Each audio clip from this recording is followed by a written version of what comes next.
You're listening to the Amazing Facts Daily Devotional. Today's topic, Blobfish. One of the weirdest of all fish in the world is the strange-looking blobfish. This deep-sea fish lives in the waters off the coasts of mainland Australia and Tasmania. If you think you've had a bad day, just look at this interesting fellow. He actually does look like a blob. The sad expression on the face of this fish might match the overfishing by trawlers that are threatening to make it extinct. Humans rarely see this deep-sea creature that grows about 12 inches in length. It's not edible, but happens to get caught by fishermen seeking other ocean organisms at the same depth.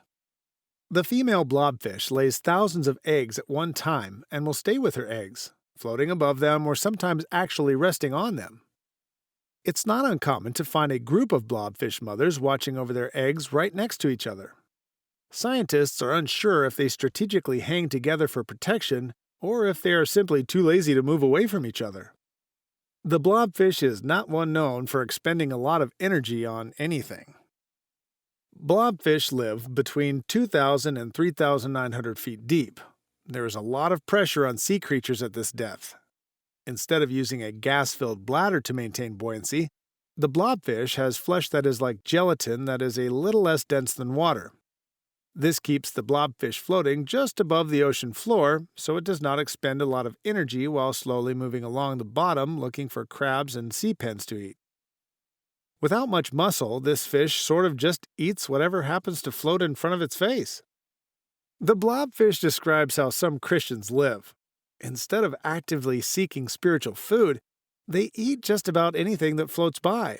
And when you look at the blobfish, a fish with virtually no muscle, you can understand why some Christians are weak. In order to stay healthy as a church, the Apostle Paul encourages every member to exercise their spiritual gifts. See 1 Corinthians 12. When some members do not use their God-given gifts, the body becomes weak. So, use your gifts to build up the body of Christ. Don't let your church turn into a blob.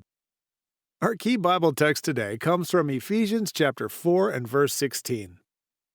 From whom the whole body fitly joined together and compacted by that which every joint supplieth, according to the effectual working in the measure of every part, maketh increase of the body unto the edifying of itself in love.